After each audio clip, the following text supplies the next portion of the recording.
Welcome to 108 news Telugu బులెటిన్ల ముందుగా headlines. బంగ్లాదేశ్లోని అన్ని భారత వీసా సెంటర్లు మూసివేత, అస్థిర పరిస్థితుల దృష్ట్యా ఈ నిర్ణయం తీసుకున్నట్లు వెల్లడి. నిజాం కాలేజీ విద్యార్థినుల ఆందోళన, రంగంలోకి బల్మూరి వెంకట్. ఈరోజు ఈ మార్గంలో 20 కోచ్ల తొలి Vande Bharat trial run. Revanth USA tour, పెట్టుబడికి ఓకే చెప్పిన కంపెనీలు ఇవే. సమంత ప్రపోజ్ చేసిన రోజే నాగ చైతన్యకు శోభితతో ఎంగేజ్మెంట్. నాగార్జున సాగర్ ప్రాజెక్టుకు వరద ఉధృతి, మొత్తం 26 గేట్లు ఎత్తి నీటి విడుదల. అశాంతి, భారీ నిరసనల మధ్య బంగ్లాదేశ్లోని అన్ని భారతీయ వీసా దరఖాస్తు కేంద్రాలు నిరవధికంగా మూసివేస్తున్నట్లు వెల్లడించారు. తదుపరి నోటీసులు వచ్చేంత వరకు అన్ని సెంటర్లు మూసే ఉంటాయని స్పష్టం చేశారు. అస్థిర పరిస్థితుల దృష్ట్యా ఈ నిర్ణయం తీసుకున్నట్లు తెలిపారు. తదుపరి దరఖాస్తు తేదీపై SMS ద్వారా సమాచారం ఇవ్వనున్నట్లు వెల్లడించారు. ఈ మేరకు భారత వీసా కోసం దరఖాస్తు చేసుకునే ఆన్లైన్ పోర్టల్లో మెసేజ్ పెట్టారు. నిజాం కాలేజీలో తమ సమస్యలను పరిష్కరించాలని కోరుతూ హాస్టల్ డిగ్రీ విద్యార్థినులు చేపట్టిన ఆందోళన 6వ రోజుకు చేరుకుంది.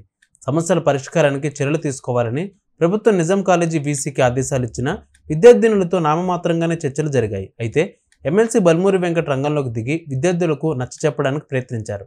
తొలుత సమస్యలపై కళాశాల ప్రిన్సిపల్తో మాట్లాడారు. సమస్యను పరిష్కరిస్తామని యూజీ విద్యార్థులకు ఆయన ప్రభుత్వం తరపున హామీ ఇచ్చారు. అయితే మరోవైపు పీజీ విద్యార్థులు ఆందోళనకు దిగారు. యూజీ వాళ్ళకి హాస్టల్ కేటాయిస్తే తమ పరిస్థితి ఏంటని వారు కూడా నిరసనకు దిగారు. దేశ ఆర్థిక రాజధాని ముంబై, అహ్మదాబాద్ మధ్య త్వరలో వందే భారత్ రైలు ప్రారంభం కానుంది. ఈరోజు 20 కోచ్లతో తొలి వందే భారత్ ట్రైల్ను భారతీయ రైల్వే నిర్వహించబోతోంది. 130 కిలోమీటర్ల వేగంతో ప్రయాణించే ఈ రైలును తొలిసారిగా ట్రయల్ చేయనున్నారు. అహ్మదాబాద్, వడోదర, సూరత్, ముంబై సెంట్రల్ మధ్య రైలు ట్రయల్ రన్ జరగనుంది. ఉదయం 7 గంటలకు అహ్మదాబాద్ స్టేషన్ నుండి బయలుదేరి మధ్యాహ్నం 12 గంటల 15 నిమిషాలకు ముంబై సెంట్రల్ చేరుకుంటుంది.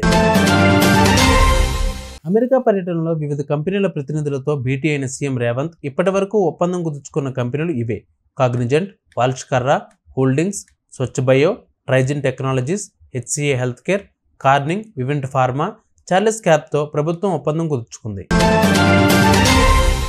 సమంత తనకు ప్రపోజ్ చేసిన రోజే నాగ చైతన్య ప్రేయసి శోభితతో ఎంగేజ్మెంట్ చేసుకున్నారనే వార్త సోషల్ మీడియాలో చక్కర్లు కొడుతోంది. ఏమై చేసేవి రిలీజ్ అయ్యాక ఆగస్టు 8వ తేదీన సమంత ప్రపోజ్ చేశారని చెబుతున్నారు. దీంతో ఇదే రోజు ఎంగేజ్మెంట్ చేసుకోవడంలో ఆంతర్యం ఏంటనే దానిపై చర్చ జరుగుతోంది. అయితే ఈ శుభకార్యానికి ముందే చేతు తన మాజీ భార్యతో ఉన్న ఫోటోలను ఇన్స్టా నుంచి తొలగించారు. కేవలం మజిలీ సినిమా ఫోటోలే ఉన్నాయి. నాగార్జున సాగర్ ప్రాజెక్టుకు వరద ఉధృతి కొనసాగుతోంది. దీనితో మొత్తం 26 గేట్లు ఎత్తి నీటిని విడుదల చేస్తున్నారు. 22 గేట్లు 5 అడుగులు, 4 గేట్లు 10 అడుగుల మేర ఎత్తి నీటిని విడిచిపెడుతున్నారు. ప్రాజెక్టుకు 2.53 లక్షల క్యూసెక్కుల ఇన్ఫ్లో వచ్చి చేరుతోంది. 2.69 లక్షల క్యూసెక్కుల అవుట్ను దిగువకు విడుదల చేస్తున్నారు. నాగార్జున సాగర్ పూర్తిస్థాయి నీటి మట్టం 590 అడుగులు కాగా ప్రస్తుత నీటి మట్టం 585.30 అడుగులుగా ఉంది. పూర్తి నీటి నిల్వ సామర్థ్యం 312.50 టీఎంసీలు కాగా ప్రస్తుత నీటి నిల్వ 298.30 టీఎంసీలుగా నమోదైంది.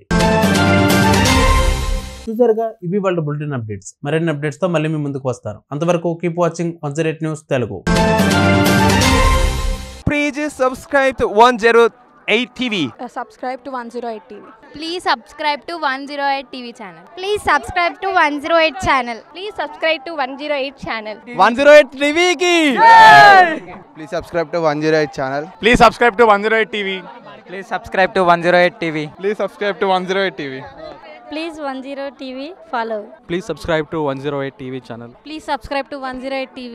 Please subscribe to 108 TV. Please subscribe 108 TV. 108 TV ని ఫాలో అవ్వండి. 108 TV ని follow అవ్వండి. Please subscribe to 108 TV.